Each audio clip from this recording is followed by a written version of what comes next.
Today, our topic is about demagnetization process. Here, we want to demagnetize the ferromagnetic material. That is a specimen we want to check to be demagnetized before conducting the MBA technique. First of all, when ferromagnetic materials are subjected to magnetic particle testing, there will be a certain amount of magnetism retained with the part even after removal of magnetic current. This is called as residual magnetism. നമുക്ക് already അറിയാം, നേരത്തെ പറഞ്ഞിട്ടുള്ളതാണ്, നമ്മളൊരു magnetizing force apply ചെയ്തു, അതിനുശേഷം ആ magnetizing force zero ആക്കുമ്പോഴും ആ മെറ്റീരിയലിനകത്തുള്ള flux density അത് സീറോ ആകുന്നില്ല, ഒരു പർട്ടിക്കുലർ എമൗണ്ട് റീറ്റെയിൻ ചെയ്യും. അതിനെയാണ് നമ്മൾ റെസിഡ്യുവൽ മാഗ്നറ്റിസം എന്ന് പറയുന്നത്. അപ്പോൾ അതുകൊണ്ട് തന്നെ ഈ റെസിഡ്യുവൽ ഓൾറെഡി ഒരു പ്രാവശ്യം നമ്മൾ MBA ടെക്നിക്ക് നടത്തിയ ഒരു മെറ്റീരിയൽ വീണ്ടും നമ്മൾ ടെസ്റ്റിങ്ങിന് വിധേയമാക്കുക എന്ന് കരുതുക. അങ്ങനെയെങ്കിൽ അതിനകത്ത് മേ ബി ഒരു റെസിഡ്യുവൽ മാഗ്നറ്റിസം ഉണ്ടാകാം. അതല്ല എങ്കിൽ ഒരു മെറ്റീരിയൽ ഇനീഷ്യലി നമ്മൾ MBA ടെക്നിക്കിന് വേണ്ടി യൂസ് ചെയ്യുമ്പോൾ അതിനകത്തൊരു റെസിഡ്യുവൽ മാഗ്നറ്റിസം കാണാം. അപ്പോൾ അതുകൊണ്ട് തന്നെ ആ റെസിഡ്യുവൽ മാഗ്നറ്റിസം നമ്മുടെ ടെസ്റ്റിങ്ങിനെ ബാധിക്കും, നമ്മുടെ റിസൾട്ടിനെ അത് മാനിപ്പുലേറ്റ് ചെയ്യും. സോ നമുക്ക് ആ മെറ്റീരിയൽ MBI ടെക്നിക്കിന് മുമ്പ് തന്നെ ഡീമാഗ്നറ്റൈസ് ചെയ്യണം. അതിനകത്തെ മാഗ്നറ്റിക് ഫ്ലക്സ് ഡെൻസിറ്റി നമുക്ക് സീറോ ആക്കണം. അപ്പോൾ അതിനുള്ള മെത്തേഡ്സ് എന്തൊക്കെയാണെന്നുള്ളതാണ് നമ്മൾ ഈ ഒരു പോർഷനിൽ ഡിസ്കസ് ചെയ്യാൻ പോവുക. The residual magnetic field is considered harmful when it interferes with the subsequent machining operations. അതോടൊപ്പം തന്നെ നമ്മളിപ്പോൾ ഒരു സ്പെസിമെൻ MBA ടെക്നിക്ക് കഴിഞ്ഞതിന് ശേഷം നമ്മളത് എഗെയിൻ വീണ്ടും യൂസ് ചെയ്യാൻ പോകാമെന്ന് കരുതിക്കും. അങ്ങനെയെങ്കിൽ അതിനകത്ത് റെസിഡ്യുവൽ മാഗ്നറ്റിസം ഉണ്ട്, നമ്മളത് കംപ്ലീറ്റ് ആയിട്ട് റിമൂവ് ചെയ്തില്ല എങ്കിൽ അത് ഇനി ഫർദർ അതിൻ്റെ ആ ഒരു സ്പെസിമിനെ ഏതെങ്കിലും മെഷീനിങ് ഓപ്പറേഷൻസിലേക്ക് കൊണ്ടുപോവുകയാണെങ്കിൽ അവിടെ ആ റെസിഡ്യുവൽ മാഗ്നറ്റിസം മൂലം മെഷീനിങ് ഓപ്പറേഷൻസ് പ്രോപ്പർ അല്ലാതെ വന്നെന്ന് വരാം. ഓക്കെ, അല്ലെങ്കിൽ ഇപ്പം അതിനകത്ത് മാഗ്നറ്റിസം റീറ്റെയിൻ ചെയ്യുന്നത് മൂലം ചിപ്പ് പ്രോപ്പറായിട്ട് റിമൂവ് ചെയ്തില്ലെന്ന് വരാം, ചിപ്പ് അതിനകത്ത് ആ സ്പെസിമിനോട് കൂടുതൽ അട്രാക്ട് ചെയ്തിരുന്നെന്ന് വരാം. അപ്പം അങ്ങനെയൊക്കെ മെഷീനിങ് ഓപ്പറേഷൻ ഒരു പ്രോപ്പർ അല്ലാത്ത രീതിയിലേക്ക് പോകാം. അപ്പം അതുകൊണ്ട് തന്നെ റെസിഡ്യുവൽ മാഗ്നറ്റിസം റിമൂവ് ചെയ്യേണ്ടത് ആവശ്യമാണ്. Part inspected by the magnetic particle inspection method may sometimes have an objectionable residual magnetic field that may interfere with the subsequent manufacturing operations. നമ്മൾ നേരത്തെ പറഞ്ഞ പോലെ നമ്മൾ once magnetic particle inspection method കഴിഞ്ഞ് വന്ന ഒരു സ്പെസിമിനെ അതിനകത്ത് അപ്പോഴും റെസിഡ്യുവൽ മാഗ്നറ്റിസം ഉണ്ടാകും. അപ്പോൾ അത് കംപ്ലീറ്റ് ആയിട്ട് റിമൂവ് ചെയ്തില്ലെങ്കിൽ അത് ഫർദർ വരുന്ന മാനുഫാക്ചറിങ് ഓപ്പറേഷൻസിനെ അല്ലെങ്കിൽ ഏതെങ്കിലും അസംബ്ലി പ്രോസസ്സ് ആയിരിക്കാം, അതിനെയൊക്കെ അത് ബാധിക്കും. ഓക്കെ, ഇനി പോസിബിൾ റീസൺസ് ഫോർ ഡീമാഗ്നറ്റൈസേഷൻ എന്തൊക്കെയാണ്? Possible reasons: may interfere with welding and or machining operations. അപ്പം റെസിഡ്യുവൽ മാഗ്നറ്റിസം റീറ്റെയിൻ ചെയ്താൽ അത് വെൽഡിങ്ങിനെ അല്ലെങ്കിൽ മെഷീനിങ് ഓപ്പറേഷൻസിനെ ബാധിക്കും. Can affect gauges that are sensitive to magnetic field. അതായത് ആ ഫെറോമാഗ്നറ്റിക് മെറ്റീരിയൽ നമ്മുടെ സ്പെസിമിനകത്ത് റെസിഡ്യുവൽ മാഗ്നറ്റിസം ഉണ്ട് എങ്കിൽ ആ മാഗ്നറ്റിസം മൂലം നമ്മൾ ഏതെങ്കിലും ഗേജസ് അല്ലെങ്കിൽ ഡയൽ ഗേജോ അങ്ങനെ ഏതെങ്കിലും ഒരു ഗേജ് ഉപയോഗിച്ച് നമ്മൾ ആ സ്പെസിമെൻ മറ്റേതെങ്കിലും ഒരു ടെസ്റ്റിങ്ങിന് വിധേയമാക്കുകയാണെങ്കിൽ ഈ റെസിഡ്യുവൽ മാഗ്നറ്റിസം മൂലം ആ ഗേജസിൻ്റെ ഫങ്ഷൻ പ്രോപ്പർ ആയിരിക്കില്ല. അപ്പോൾ അതിനെ അത് അഫക്റ്റ് ചെയ്യും. അതുപോലെ തന്നെ abrasive particles may adhere to component surface and cause an increase in wear to engine components. അപ്പോൾ അബ്രസീവ് പാർട്ടിക്കിൾസ് ഈ മാഗ്നറ്റിക് ഫീൽഡ് ആ സ്പെസിമെനിലുള്ള കാരണം അതിലേക്ക് അട്രാക്റ്റ് ചെയ്തിരിക്കുകയും അതുമൂലം കമ്പോണൻസിൽ വിയർ ആൻഡ് ടിയർ ഉണ്ടാകാനുള്ള സാധ്യതയുണ്ട്.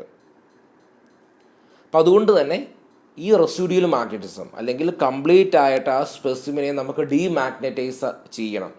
അപ്പോൾ അതിനുള്ള രണ്ട് മെത്തേഡാണ്: reversing the polarity, second one heating the material. ഈ റിവേഴ്സിങ് ദ പൊളാരിറ്റി നമ്മൾ ഓൾറെഡി ഹിസ്റ്റീറിസിസ് ലൂപ്പ് പറയാൻ നേരത്തെ പറഞ്ഞിരുന്നു. നമ്മൾ പോസിറ്റീവ് ഡയറക്ഷനിൽ മാഗ്നറ്റൈസിങ് ഫോഴ്സ് ഇൻക്രീസ് ചെയ്തു, അതിനുശേഷം അത് പതുക്കെ കുറച്ച് സീറോയിലെത്തിയപ്പോഴും ഒരു particular amount of residual magnetism ഉണ്ട്. എഗെയിൻ നമ്മൾ അതിനുശേഷം മാഗ്നറ്റൈസിങ് ഫോഴ്സിനെ നെഗറ്റീവ് ഡയറക്ഷനിൽ ഇൻക്രീസ് ചെയ്ത് ഒരു പോയിന്റ് റീച്ച് ചെയ്തു. ആ പോയിന്റ് എത്തിയപ്പോഴത്തേക്കും മാഗ്നറ്റിക് ഫ്ലക്സ് 0 ആയി. അപ്പോൾ ആ നെഗറ്റീവ് ഡയറക്ഷനിൽ എത്രമാത്രം നമ്മൾ മാഗ്നറ്റൈസിങ് ഫോഴ്സ് കൊടുത്തോ അതിനെ നമ്മൾ കൊയേഴ്സീവ് ഫോഴ്സ് എന്നൊക്കെ പറഞ്ഞിരുന്നു. അപ്പം അത്തരത്തിൽ മാഗ്നറ്റൈസിങ് ഫോഴ്സ് റിവേഴ്സ് ആക്കി കൊടുത്തുകൊണ്ട് നമുക്ക് റെസിഡ്യൂവൽ മാഗ്നറ്റിസത്തിനെ 0 ആക്കാൻ പറ്റും. അതുപോലെ തന്നെ അടുത്തതാണ് ഹീറ്റിംഗ് ദ മെറ്റീരിയലിനെ ഹീറ്റ് ചെയ്തുകൊണ്ട്. Okay, first one, reversing the polarity. Demagnetisation can be achieved by reversing the current. അപ്പോൾ ഒരു പർട്ടിക്കുലർ ഡയറക്ഷനിൽ കറണ്ട് കൊടുത്തുകൊണ്ടാണ് നമ്മൾ ആ മെറ്റീരിയലിനെ മാഗ്നറ്റൈസ് ചെയ്തതെങ്കിൽ അതിൻ്റെ റിവേഴ്സ് ഡയറക്ഷനിൽ കറണ്ട് കൊടുത്തുകൊണ്ട് ആ മെറ്റീരിയലിനെ പതുക്കെ അതിൻ്റെ ഫ്ലക്സ് ഡെൻസിറ്റി 0 ആക്കുന്ന രീതിയിലേക്ക് എത്തിക്കുന്നു. That is opposite direction to the previously applied force and will be at lower level. Okay, അപ്പോൾ നേരത്തെ ഏത് ഡയറക്ഷനാണോ കറണ്ട് കൊടുത്തത് അതിൻ്റെ റിവേഴ്സ് ഡയറക്ഷനിൽ കൊടുത്തുകൊണ്ട് നമ്മൾ മാഗ്നറ്റൈസിങ് ഫോഴ്സ് റിവേഴ്സ് ഡയറക്ഷനിൽ ഇൻക്രീസ് ചെയ്ത് ഫ്ലക്സ് ഡെൻസിറ്റി 0 ആക്കുന്നു. Okay, the most satisfactory method of demagnetization using AC is to gradually reduce the applied current to 0. AC demagnetization is preferred due to its inherent reversing nature. അപ്പോൾ current reverse ചെയ്യാൻ ഉള്ള A സിയുടെ ആ ഒരു nature നമുക്കറിയാം. A C എന്ന് പറയുമ്പോൾ പോസിറ്റീവും നെഗറ്റീവും വരും. അപ്പോൾ അതുകൊണ്ട് എ സി ആണ് കൂടുതലും സ്യൂട്ടബിൾ ആയിട്ടുള്ളത്. Okay, then demagnetization requires that the residual magnetic field is reversed and reduced by the inspector. Okay, നേരത്തെ പറഞ്ഞ കാര്യങ്ങൾ തന്നെയാണ്. മാഗ്നറ്റിക് ഫീൽഡിനെ നമ്മൾ റിവേഴ്സ് ചെയ്യുന്നു മാഗ്നറ്റൈസിങ് ഫോഴ്സിനെ, ദെൻ റെസിഡ്യൂവൽ മാഗ്നറ്റിസത്തിനെ നമ്മൾ 0 ആക്കുന്നു. അപ്പോൾ ഇവിടെ സംഭവിക്കുന്ന കാര്യം, നമ്മൾ മെറ്റീരിയൽ ഓൾറെഡി മാഗ്നറ്റൈസ്ഡ് ആകുമ്പോൾ നമ്മൾ ഓൾറെഡി പറഞ്ഞു ആ മെറ്റീരിയലിനകത്തുള്ള മാഗ്നറ്റിക് ഡൊമൈൻസ് എല്ലാം അലൈൻഡ് ആയിരിക്കും. അഗെയിൻ ഡീമാഗ്നറ്റൈസ്ഡ് ആക്കുമ്പം ആ മെറ്റീരിയലിനകത്തുള്ള മാഗ്നറ്റിക് ഡൊമൈൻസിനെ എല്ലാം നമ്മൾ ഇറഗുലർ ഫോമിലേക്ക് മാറും. ഓക്കെ, ദെൻ നെക്സ്റ്റ് വൺ ആണ് heating the material. Complete demagnetisation is possible by heating the part to a temperature above its Curie point and allowing it to cool without any magnetising force acting upon it. ഇപ്പോൾ നമ്മൾ മെറ്റീരിയലിനെ അതിൻ്റെ curiae പോയിന്റിൽ above ഒരു particular temperature ഉണ്ട്. ആ ടെമ്പറേച്ചറിനാണ് നമ്മൾ curiae point എന്ന് വിളിക്കുന്നത്. ആ ടെമ്പറേച്ചറിന് എബോവിലേക്ക് ഹീറ്റ് ചെയ്യുന്നു. അതിനുശേഷം ഗ്രാജുവലി കൂൾ ചെയ്യുമ്പോൾ അതിനകത്തുള്ള റെസിഡ്യൂവൽ മാഗ്നറ്റിസം പോകും. പക്ഷെ അപ്പോഴും നമ്മൾ ശ്രദ്ധിക്കേണ്ട കാര്യം, ആ മെറ്റീരിയൽ അഗെയിൻ ഒരു മാഗ്നറ്റിക് ഫീൽഡിൽ വരാതെ നോക്കണം. Curie point is the temperature at which steels loses their permanent magnetic properties. അപ്പോൾ അതാണ് ക്യൂറി പോയിൻറ്റിൻ്റെ ആ ഒരു ക്യൂറി പോയിൻറ്റിലുള്ള ആ ടെമ്പറേച്ചറിൻ്റെ importance. Steel lose their permanent magnetic properties. If this can be accomplished, the residual field will be totally removed and the part will be totally demagnetized. അപ്പോൾ curiae പോയിൻറ്റിൽ above ആയിട്ട് നമ്മൾ ഹീറ്റ് ചെയ്യുമ്പം ആ പാർട്ട് കംപ്ലീറ്റ്ലി ഡീമാഗ്നറ്റൈസ്ഡ് ആകും. അതിനകത്തുള്ള residual magnetic field എല്ലാം പോയി അത് കംപ്ലീറ്റ് ആയിട്ട് ഡീമാഗ്നറ്റൈസ്ഡ് സ്റ്റേറ്റിലേക്ക് മാറും. The Curie point for steels varies from 720 degrees Celsius to 800 degrees Celsius. അപ്പോൾ ഇതാണ് സ്റ്റീലിനെ സംബന്ധിച്ച് അതിൻ്റെ ക്യൂരി പോയിൻ്റ്, ആ ടെമ്പറേച്ചർ എന്ന് പറയുന്നത്.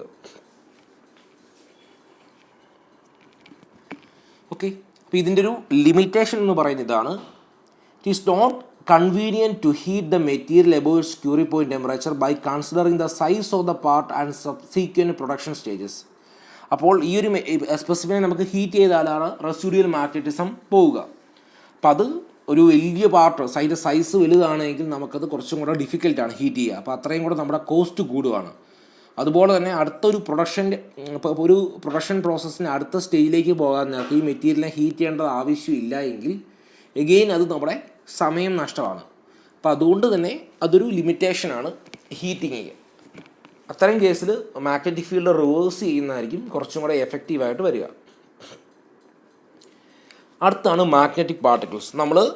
നമുക്കറിയാം മാഗ്നറ്റിക് പാർട്ടിക്കിൾ ഇൻസ്പെക്ഷൻ മെത്തേഡിൽ നമ്മൾ ടെസ്റ്റ് ചെയ്യാൻ വേണ്ടി ഉപയോഗിക്കുന്നത് മാഗ്നറ്റിക് പൗഡറാണ്, അല്ലെങ്കിൽ അയൺ ഓക്സൈഡ് പൗഡറാണ്. അപ്പോൾ അത് നമ്മൾ നേരത്തെ കണ്ടായിരുന്നു. ഡ്രൈ ടൈപ്പ് ഉണ്ട്, വെറ്റ് ടൈപ്പ് ഉണ്ട്.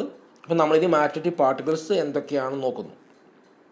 The particles used in magnetic particle testing are made of ferromagnetic materials, usually combinations of iron and iron oxides, having a high permeability and low retentivity. നിങ്ങൾക്കറിയാം permeability എന്താണെന്നും retentivity എന്താണെന്നും.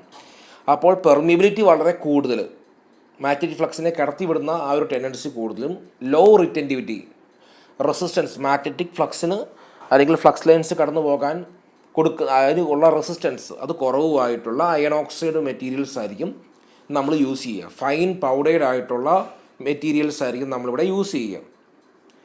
Particles have high permeability are easily attracted to and magnetized by the low level leakage field. അതായത് ഒരു ചെറിയ ക്രായ്ക്കാണെങ്കിൽ ആ ചെറിയ ക്രായ്ക്കിൽ ഉണ്ടാകാവുന്ന leakage field എന്ന് പറയുന്നത് വളരെ ചെറുതായിരിക്കും. അപ്പോൾ ആ ഒരു ചെറിയ ഉണ്ടാകുന്ന ഡെവലപ്പ് ചെയ്യുന്ന ആ ഒരു ലീക്കേജ് ഫീൽഡിനെ പോലും ഡിറ്റക്റ്റ് ചെയ്ത് അങ്ങോട്ട് അട്രാക്റ്റഡ് ആകണമെങ്കിൽ എന്ത് വേണം?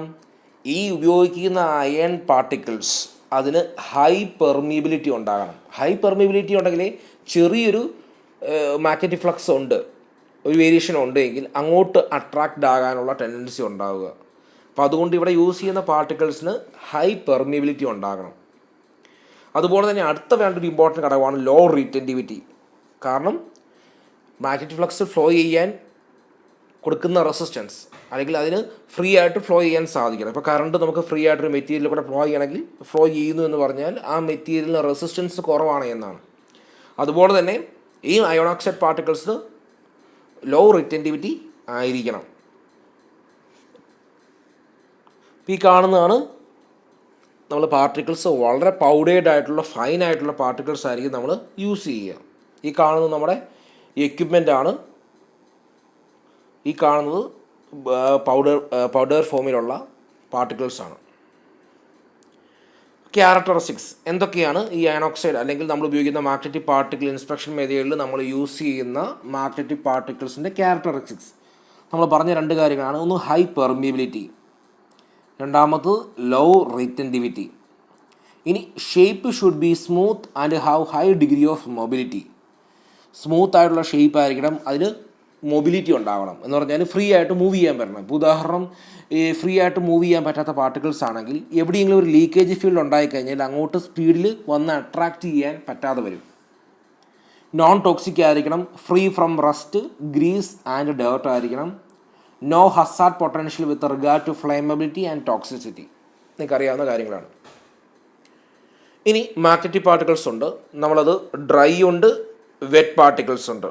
അതോടൊപ്പം തന്നെ അയൺ ഓക്സൈഡ് പാർട്ടിക്കിൾസ് നമ്മൾ യൂസ് ചെയ്യും, പ്യുവർ അയൺ പാർട്ടിക്കിൾസ് യൂസ് ചെയ്യും, ഫ്ലൂറസൻ പാർട്ടിക്കിൾസ് യൂസ് ചെയ്യും. ആദ്യം dry magnetic particles. Magnetic particles come in a variety of colour. ഈ കാണുന്ന രീതിയിൽ പല കളറിൽ വരും. കാരണം ഈ ഓരോ കളറും നമുക്ക് ഈസിലി ഇൻഡിക്കേഷൻസ് നമുക്ക് ഈസിലി വിസിബിൾ ആകണം. അപ്പോൾ അതിനുവേണ്ടി സൂട്ടബിൾ ആയിട്ടുള്ള കളറുകളായിരിക്കും നമ്മൾ കോട്ട് ചെയ്യുക. A color that produces a high level of contrast against the background should be used. അപ്പോൾ നമ്മൾ യൂസ് ചെയ്യുന്ന, ഇപ്പോൾ ഒരു സ്പെസിമെൻ്റെ മുകളിലേക്കാണ് നമ്മൾ മാഗ്നറ്റിക് പാർട്ടിക്കിൾസ് വിതറുക. അപ്പോൾ അതുകൊണ്ട് തന്നെ ആ ബാക്ക്ഗ്രൗണ്ട് എന്ന് പറഞ്ഞാൽ വൈറ്റ് ആണെങ്കിൽ അതിന് സ്യൂട്ടബിൾ ആയിട്ടുള്ള ഒരു കളർ. ഇനി ബാക്ക്ഗ്രൗണ്ട് ബ്ലാക്ക് ആണെങ്കിൽ അതിന് സ്യൂട്ടബിൾ ആയിട്ടുള്ളൊരു കളർ ചേർത്ത മാഗ്നറ്റിക് പാർട്ടിക്കിൾസ് ആയിരിക്കും നമ്മൾ യൂസ് ചെയ്യുക. കാരണം നമുക്ക് നല്ല വിസിബിലിറ്റി വേണം, എവിടെയാണ് ഈ മാഗ്നറ്റിക് പാർട്ടിക്കിൾസ് കൂടിയിരിക്കുക, അക്യുമുലേറ്റ് ചെയ്യുക എന്നുള്ളത് നമുക്ക് ക്ലിയർ ആയിട്ട് കാണാൻ പറ്റണം. അടുത്തത് വെറ്റ് മാഗ്നറ്റിക് പാർട്ടിക്കിൾസ് ആണ്. Wet magnetic particles are typically supplied as visible or fluorescent. അതായത് ഈ വെറ്റ് മാഗ്നറ്റിക് പാർട്ടിക്കിൾസ് നമുക്കറിയാം ഒരു ലിക്വിഡിൽ സസ്പെൻഡ് ചെയ്യുന്നു, എന്നിട്ട് അതാണ് നമ്മൾ സപ്ലൈ ചെയ്യുന്നത്. അതും രണ്ട് ടൈപ്പും ഉണ്ട്, നമുക്ക് വിസിബിളായിട്ട് കാണാവുന്നതും അതല്ല ഫ്ലൂറസൻ്റ് ആയിട്ടും. അതായത് നമ്മൾ ലിക്വിഡിനകത്തേക്ക് സസ്പെൻഡ് ചെയ്തിട്ട് നമ്മൾ സപ്ലൈ ചെയ്യുന്നു, എന്നിട്ട് എവിടെയാണ് മാഗ്നറ്റിക് പാർട്ടിക്കിൾസ് കൂടുന്നതെന്ന് നോക്കുന്നു, എന്നിട്ട് നമ്മൾ തീരുമാനം എടുക്കുന്നു. അത് വിസിബിൾ ടൈപ്പാണ്. ഇനി അതല്ല ഫ്ലൂറസൻ്റ് ആണെങ്കിൽ UV ലൈറ്റിൽ വെച്ച് നോക്കുമ്പോഴാണ് നമുക്ക് ഈ കൂടിയ പോർഷനിലെ മാഗ്നറ്റിക് പാർട്ടിക്കിൾസ് ഗ്ലോ ചെയ്യും. കാരണം അതിനകത്ത് ഫ്ലൂറസൻ്റ് മെറ്റീരിയൽ കോട്ട് ചെയ്തിട്ടുണ്ട്.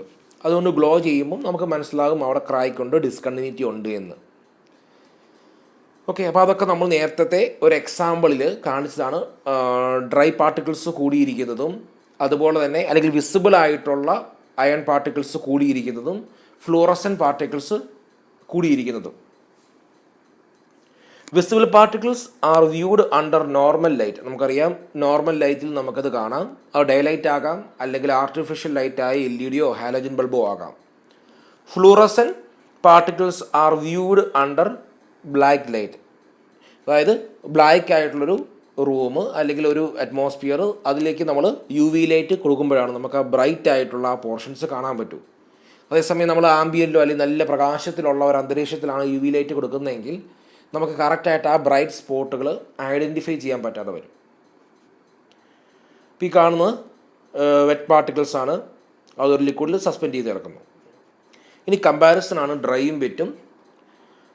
ഡ്രൈ കോമൺ റിലേറ്റീവ്ലി ചീപ്പാണ്, മോർ എക്സ്പെൻസീവ് ആണ്, generally apply to rough surface ആണ്, അത് painted or spread on to surface ആണ്. ഇനി ഇവിടെ നമ്മൾ പാർട്ടിക്കിൾസ് യൂസ് ചെയ്യും എലോങ്ങേറ്റഡ് അല്ലെങ്കിൽ റൗണ്ട് യൂസ് ചെയ്യും. ഇവിടെ നമുക്ക് ലൈറ്റ് നമ്മൾ യൂസ് ചെയ്യും. ആ ലൈറ്റ് എന്ന് പറയുന്നത് UV ലൈറ്റ് യൂസ് ചെയ്യും. അവിടെ ലൈറ്റിൻ്റെ ആവശ്യമില്ല. കാരണം ലൈറ്റ് മീൻസ് UV ലൈറ്റിൻ്റെ ആവശ്യമില്ല. നമുക്ക് വിസിബിൾ ലൈറ്റോ അല്ലെങ്കിൽ ഡേ ലൈറ്റ് യൂസ് ചെയ്യാം. അതല്ല എങ്കിൽ നമുക്ക് ആർട്ടിഫിഷ്യൽ ലൈറ്റ് യൂസ് ചെയ്യാം. ഇനി വെറ്റ് മെറ്റീരിയലിൽ തന്നെ നമ്മൾ യൂസ് ചെയ്യുന്ന ഫ്ലൂറസൻ്റ് അല്ലാത്ത മെറ്റീരിയൽ ആണെങ്കിൽ നമുക്ക് ഡേ ലൈറ്റ് യൂസ് ചെയ്യാം. ഇനി അടുത്തതാണ് അയൺ ഓക്സൈഡ് പാർട്ടിക്കിൾസ്. നേരത്തത് വെറ്റും ഡ്രൈയും ആണ്. ഇനി അതിൽ ഉപയോഗിക്കുന്ന പാർട്ടിക്കിൾസ് ഏത് ടൈപ്പ് മെറ്റീരിയലാണ്? ഇപ്പോൾ ഫസ്റ്റ് വണ്ണാണ് iron oxide particles. They are finer and lighter and can be used to detect small and critical discontinuities. അപ്പോൾ സ്മോൾ ആയിട്ടുള്ള ഡിഫക്റ്റുകൾ, ക്രാക്കുകൾ ഡിറ്റക്ട് ചെയ്യാൻ നമുക്ക് അയൺ ഓക്സൈഡ് പാർട്ടിക്കിൾസ് യൂസ് ചെയ്യാം. The iron oxide will remain in the discontinuity more effectively than pure iron particles and stay in suspension with a simple agitation.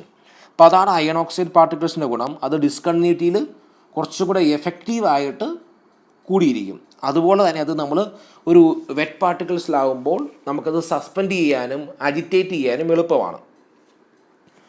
Iron oxide particles are highly suitable for wet particle inspection method. അപ്പം ഇത് നമുക്ക് suspend ചെയ്യാനും അതുപോലെ തന്നെ agitate ചെയ്യാനും easy ആയതുകൊണ്ട് തന്നെ ഈ അയൺ ഓക്സൈഡ് പാർട്ടിക്കിൾസ് കൂടുതലും വെറ്റ് പാർട്ടിക്കിൾ ഇൻസ്പെക്ഷൻ മെത്തേഡ് അല്ലെങ്കിൽ നമ്മൾ ലിക്വിഡിൽ സസ്പെൻഡ് ചെയ്യുന്ന കേസിലുള്ള ഇൻസ്പെക്ഷൻ മെത്തേഡിലാണ് കൂടുതലും സ്യൂട്ടബിൾ ആയിട്ടുള്ളത്. അടുത്തത് pure iron particles. Larger in particle size and can be used to detect medium to large discontinuities. അപ്പോൾ ലാർജ് അല്ലെങ്കിൽ മീഡിയം ഡിസ്കണ്ടിന്യൂറ്റീസ് ഡിറ്റക്റ്റ് ചെയ്യാൻ വേണ്ടിയാണ് നമ്മൾ ഈ പ്യുവർ ആയിട്ടുള്ള അയൺ പാർട്ടിക്കിൾസ് യൂസ് ചെയ്യുക. ആ അയൺ പാർട്ടിക്കിൾസിന് as compared to iron oxide larger ആയിട്ടുള്ള ഒരു സൈസ് ആയിരിക്കും ഉണ്ടാവുക. ഇനി ഇതുപോലെ തന്നെ നമുക്ക് a colouring agent like paint also bonded to the surface of the particles for better visibility. നമുക്ക് ഈ അയൺ പാർട്ടിക്കിൾസിൽ നമുക്ക് പെയിൻറ്റോ അല്ലെങ്കിൽ ഡൈയോ കോട്ട് ചെയ്യാം. അപ്പോൾ നമുക്ക് വിസിബിലിറ്റി കുറച്ചും കൂടെ എഫക്റ്റീവ് ആയിരിക്കും. The pure iron particles will migrate quicker to the discontinuity than iron oxide and they are suitable for dry particle inspection. അപ്പോൾ as compared to iron oxide pure iron particles അതിന് mobility കൂടുതലാണ്. അത് discontinuity ഉള്ള പോർഷനിലേക്ക് പെട്ടെന്ന് attract ആകും. അപ്പോൾ അതുകൊണ്ട് തന്നെ അത് കുറച്ചും കൂടെ സ്യൂട്ടബിൾ ആയിട്ടുള്ളത് ഡ്രൈ പാർട്ടിക്കിൾ ഇൻസ്പെക്ഷൻ ടെക്നിക്കിലായിരിക്കും. അതേസമയം അയൺ ഓക്സൈഡ് എന്ന് പറയുമ്പം കൂടുതലും വെറ്റ് പാർട്ടിക്കിൾ ഇൻസ്പെക്ഷൻ ടെക്നിക്കിലാണ് സ്യൂട്ടബിൾ ആയിരിക്കുന്നത്. അതുപോലെ തന്നെ the iron particles will not stay in suspension as easy as iron oxide. അതായത് വെറ്റ് പാർട്ടിക്കിൾ ഇൻസ്പെക്ഷൻ മെത്തേഡിന് സ്യൂട്ടബിൾ അല്ല ഈ പ്യുവർ അയൺ പാർട്ടിക്കിൾസ്. കാരണം അത് സസ്പെൻഡ് ചെയ്യാൻ ബുദ്ധിമുട്ടാണ്, അതുപോലെ തന്നെ അജിറ്റേറ്റ് ചെയ്യുന്നതും ബുദ്ധിമുട്ടാണ്. കാരണം അത് എപ്പോഴും അടിഞ്ഞു പോകും. അതുകൊണ്ട് കോൺസ്റ്റൻ്റ് ആയിട്ടുള്ളൊരു അജിറ്റേഷൻ അതിനാവശ്യമാണ്. അടുത്തതാണ് fluorescent magnetic particles. They are used when higher possible sensitivity is required during inspection. അതായത് നമുക്ക് വളരെ മൈന്യൂട്ടായിട്ടുള്ള ക്രാക്കുകൾ കാണാം. മീൻസ് വളരെ സെൻസിറ്റീവായിട്ട് നമുക്ക് ടെസ്റ്റിംഗ് നടത്തണം. സെൻസിറ്റീവ് മീൻസ് വളരെ മൈന്യൂട്ടായിട്ടുള്ള ക്രാക്കുകളെ വരെ ഡിറ്റക്റ്റ് ചെയ്യണം. അപ്പോൾ ആ ഒരു കേസിലാണ് നമ്മൾ fluorescent magnetic particle inspection method use ചെയ്യുക. ഇവിടെയും നമ്മൾ യൂസ് ചെയ്യുന്നത് ഓർഡിനറി മാഗ്നറ്റിക് പൗഡറാണ്. ബട്ട് ഡിഫറൻസ് എന്ന് പറഞ്ഞാൽ where thin layer of fluorescent material has been applied to the individual particle. അപ്പോൾ നമ്മൾ ഈ ഫ്ലൂറസെൻ്റ് മെറ്റീരിയൽ കോട്ട് ചെയ്തിട്ടുള്ള മാഗ്നറ്റിക് പാർട്ടിക്കിൾസ് ആയിരിക്കും നമ്മളിവിടെ യൂസ് ചെയ്യുക. കാരണം എങ്കിൽ മാത്രമേ ആ കൂടിയിരിക്കുന്ന പോർഷനിലേക്ക് നമുക്ക് യു വി ലൈറ്റ് കൊടുക്കുമ്പോൾ നമുക്ക് ഗ്ലോ ചെയ്ത് കാണത്തുള്ളൂ. When the object is observed under suitable lighting the defect will be visible as bright indicator. അതായത് നമ്മൾ യു വി ലൈറ്റ് കൊടുക്കുമ്പോൾ നമുക്ക് ഈ ഫ്ലൂറസെൻ്റ് മെറ്റീരിയൽ ഗ്ലോ ചെയ്യും. അപ്പോൾ എവിടെയാണോ ഈ പറയുന്ന മാഗ്നറ്റിക് പാർട്ടിക്കിൾസ് കൂടിയിരിക്കുന്നത് അപ്പോൾ ആ ഒരു പോർഷൻ ബ്രൈറ്റ് ആയിട്ട് കാണുന്നു. അടുത്ത നെക്സ്റ്റ് ക്ലാസ്സിൽ നമ്മൾ മെത്തേഡ്സ് ഓഫ് മാഗ്നറ്റൈസേഷൻ ഡിസ്കസ് ചെയ്യും. Thank you.